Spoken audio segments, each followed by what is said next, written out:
চাওক মই গড়েশ্বৰৰ স্থানীয় ব্যক্তি, গতিকে মোৰ ইয়াত জন্ম শৈশৱটো ইয়াতেই পাৰ কৰিছোঁ। মোৰ ডেকা বয়সটো ইয়াতেই পাৰ কৰিছোঁ। হয়তো মই পেশাগত হিচাপে গুৱাহাটীত থাকোঁ, এতিয়াও গড়েশ্বৰ সমাজখনত মই জড়িত।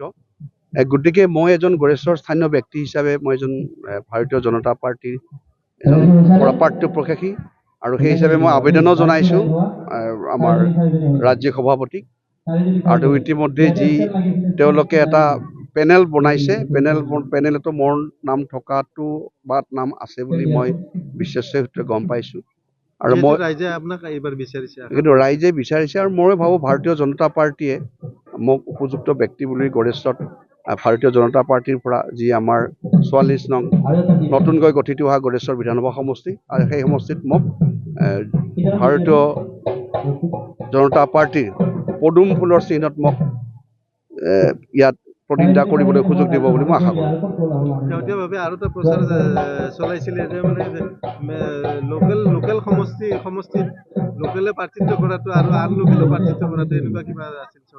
না, কথাটো এনেকুৱা, এতিয়া আমাৰ যিখন জনপ্ৰতিনিধি আইন 1951 বুলি এখন আছে, 1951, তাত কথাটো কৈছে যে আপোনাৰ যিসকলে লোকসভা বা বিধানসভাত প্ৰতিদ্বন্দ্বিতা কৰে তেওঁলোকে সেই ৰাজ্যৰ হ'ব লাগে, আৰু যিসকলে ৰাজ্যসভালৈ যায় তেওঁ যিকোনো এখন ষ্টেটৰ হ'লেও হ'ব পাৰিব বুলি কৈছে।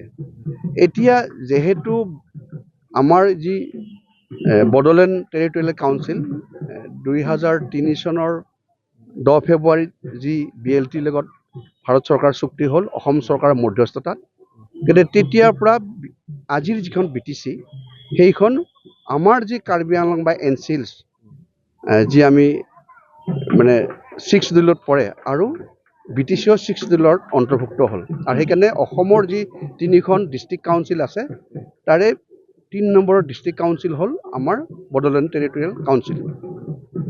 এই বড়োলেণ্ড টেৰিটৰিয়েল কাউন্সিল হোৱাৰ লগে লগে ইয়াৰ যিখিনি পৰিষদীয় সমষ্টিৰ বাহিৰৰ যিখিনি এছেম্বলিৰ সমষ্টি, বিধানসভাৰ সমষ্টি, সেইখিনিত মানে বাহিৰৰ মানুহে আইনগতভাৱে খেলিব নোৱাৰে। কিন্তু যেহেতু এই সমষ্টিটো ৰঙিয়া সমষ্টিয়ে কওক বা তামোলপুৰ সমষ্টিয়ে কওক, এইটো 1976ত গঠন কৰা হৈছিল, অৰ্থাৎ 1973ত ডিলিমিটেশ্যন কমিশ্যন হৈছিল, আৰু ডিলিমিটেশ্যন কমিশ্যনৰ পিছত 1976ত ৰঙিয়া আৰু তামোলপুৰ সমষ্টি হিচাপে চিহ্নিত হৈ এটা বিধানসভা সমষ্টি দুটা হৈছে।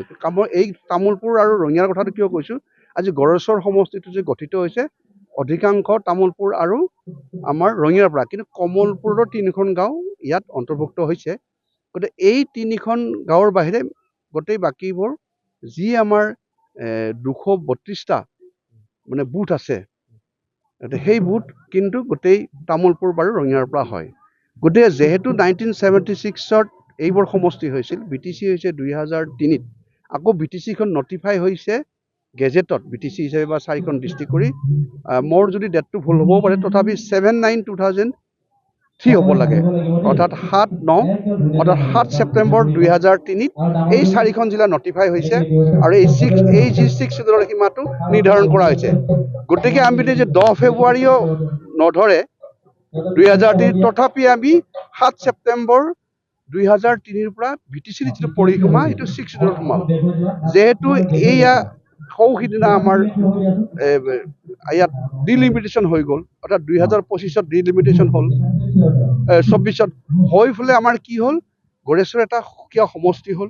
গতিকে সুকীয়া সমষ্টি হোৱাৰ লগে লগে যেহেতু আজি BTCৰ গাঁও ৰঙিয়া সমষ্টিত নাই বা কমলপুৰত নাই, আৰু ৰঙিয়া সমষ্টিৰ যিখিনি গাঁও BTC এৰিয়াত পৰে সেইটো গড়েশ্বৰ সমষ্টিত অন্তৰ্ভুক্ত কৰা হৈছে, বা কমলপুৰৰ যি 3খন গাঁও গড়েশ্বৰ সমষ্টিত অন্তৰ্ভুক্ত কৰা হৈছে, বা তামোলপুৰতো কথাটো কিয়, তামোলপুৰ গোটেই এৰিয়াটোৱে BTCত পৰে। গতিকে আজিৰ ডেটত যদি মই যিখন কৈছোঁ যে জনপ্ৰতিনিধি আইন 1951ৰ যি 5 নম্বৰ ধাৰা আছে, তাত কৈছে যে BTC 6 এৰিয়াত বিধানসভাত যদি কোনোবাই ইলেকশ্যন খেলে তেওঁ সেই সমষ্টিটোৰ বাসিন্দা হ'ব লাগিব বা সেই কাউন্সিল এৰিয়াৰ বাসিন্দা হ'ব লাগে।